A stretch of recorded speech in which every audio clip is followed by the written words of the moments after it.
Hi, it's Ariel with Auto City in El Cajon, San Diego's award-winning used car dealership. And what can I tell you? When it rains, it Porsches. While my video to-do list was once occupied by the likes of the Toyota Yaris, the Nissan Versa, etc., I am now simply lousy with Porsches. And I can't complain. It all started with that Panamera, which now belongs to one of our sales guys. Then we had a series of Caymans, which unfortunately came and went while I was out on an assignment. But now I'm graced with the presence of this, a 2015 Porsche Macan S in white with a black leather and Alcantara interior. This compact crossover from the company that perfected the sports car has just under 53,000 miles. The Macan bridges the gap between the Panamera sedan and the larger Cayenne SUV. I'm pretty excited to take it out on the road and see how it drives. Won't you join me? Under the hood of this Macan S lies a 3-liter twin-turbo V6 engine, which pairs well with its 7-speed auto-manual gearbox and full-time all-wheel drive. Despite engine displacement being smaller than its pretty powder puff predecessor, the Panamera, power is more prominent in the Macan. This beefy Stuttgarter brute produces 340 horsepower and 339 pound-feet of torque. Very torquey. And although there are indeed a great many similarities, it's a much different driving experience than the Panamera, as detailed later in this video. Okay, let's see if this thing really cooks. Is it hot or not?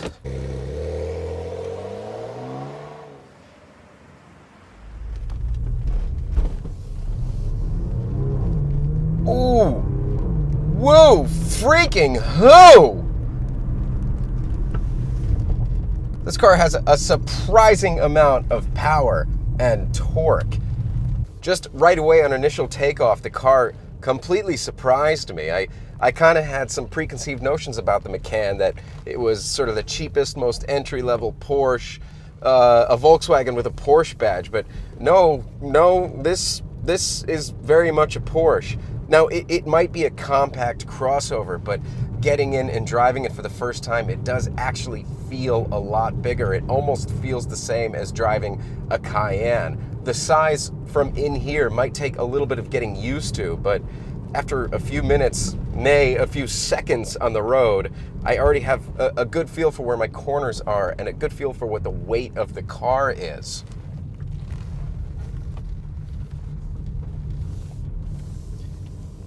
And since a car like this is all about torque, there's actually a pretty cool torque readout on the onboard computer here that sort of tells you how much torque is going to which of the 4 all-wheel drive wheels. Well, not really which of the 4, either how much torque is going to the front wheels and how much torque is going to the rear wheels. Now, I've stopped here because there is a button that's called off-road mode, and I'm not going to take this car off-roading for obvious reasons, but I just want to see if anything happens when I push it, if there's anything noticeable. Off-road on. Well, I heard a noise. I heard something start to rumble more, but I wanted to see if the car would lift up or not. And on regular streets, I can't really feel the difference between off-road mode and non-off-road mode. But it probably comes in handy when you are indeed stuck in harrowing off-road-esque situations.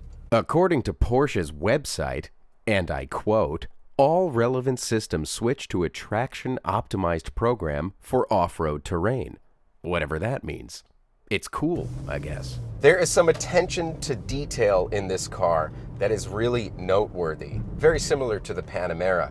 Porsche spares no expense.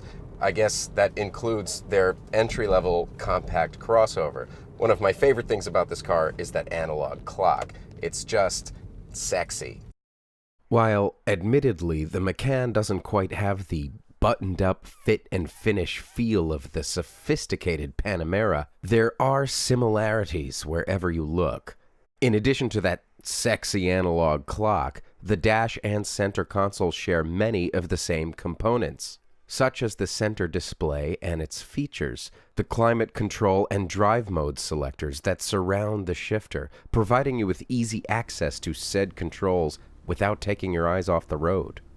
The onboard computer display on the cluster, despite only having 3 gauges, still laid out in classic Porsche fashion, with the tach prominently dominant. The ignition positioned left of the steering wheel.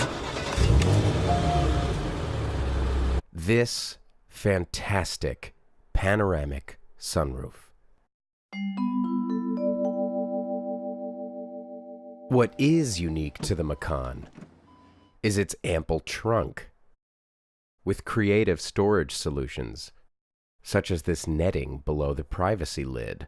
Store your phone, your sunglasses, and your keys. Also unique to the Macan are these beautiful black leather and Alcantara seats.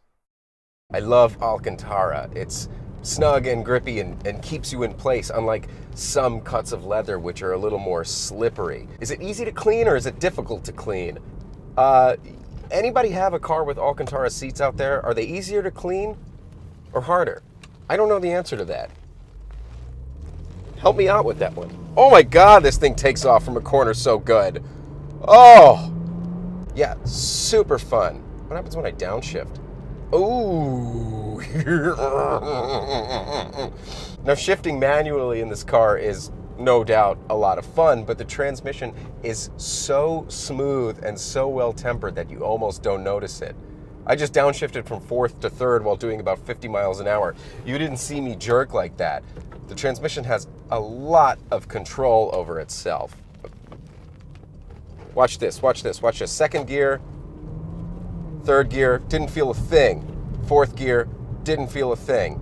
I'm gonna downshift now into 3rd. Don't feel anything, no jerking, no jerking, no jerking. I'm gonna brake a little bit so I can downshift into 2nd. 30 miles an hour, 2nd, nothing. This thing is just, it just drives really nice. It's fun, it's smooth, it's quiet, and it's quick. And on top of all that, you get the convenience of having a compact crossover if that's what you feel you need. It's got a lot of space, it's very comfortable, it's got a good sized trunk with folding rear seats, so you can haul a lot of stuff. It's all-wheel drive. Did I mention that it's all-wheel drive? Yes. The steering wheel is tremendous. It's got a very small diameter, so it feels like a little sports car. You know, the smaller the steering wheel, the more racy it is, and it's got these little thumb grips here on the side, and I really enjoy keeping my hands at 9 and 3 and just... It is still, however, a very lightweight steering wheel. It doesn't feel heavy. It doesn't feel so sporty, and I can tell it's a little bit progressive. As your speed increases, the steering wheel gets a little tighter, but as you slow down and go over, you know, and go around small turns like this, it becomes very light and easy. Oh, an amazing turning circle. Man, I almost don't want to take this thing back to the lot. I am kind of falling for it. And I hate to admit it, because as you know, crossovers and SUVs are not my thing, but I'm really enjoying this car. So much so that I almost like it better than the Panamera. See, the Panamera is a wonderful car, but it's very serious, and it takes itself very seriously. It's very stern, it's sophisticated, it's sturdy, it's quick, it drives great, but the Panamera has such a stiff upper lip compared to this car. This car to me just feels more youthful, daring, fun. It feels like you can whip it around a little bit more, not take it so seriously. It feels like it wants to roll around the mud. Don't literally roll this car, but it just, I don't know, it just kind of, it's lighter, it's more nimble, even though it's bigger. It's like a big old pup, you know? The Panamera is a greyhound, but this thing's like a Cavalier King Charles Spaniel, you know? Right? I don't know, man. It's like a little bulldog, you know? I really like it. So what do we got here? What's our conclusion? As I said in the intro, the Macan does indeed bridge the gap between the stern, stuffy Panamera and the lumbering, oafish Cayenne. The Macan is a playful pup, bearing just enough style, class, and grace to call it a luxury car, bearing the right balance of quickness and agility to call it a performance car, and bearing all the practical conveniences of a crossover SUV to boot. It's a jack of all trades, and that's not a bad thing to be, and it happens to be one of the best cars in its class. The Macan holds steady its position within the Porsche lineup, and it does so with effortless mastery. If you'd like to come take a look at this car or any other cars we have in our award-winning lot, come see us in El Cajon or visit us online at goautocity.com. Thanks for watching, and don't forget to like, comment, and subscribe. Take it easy. Auto City.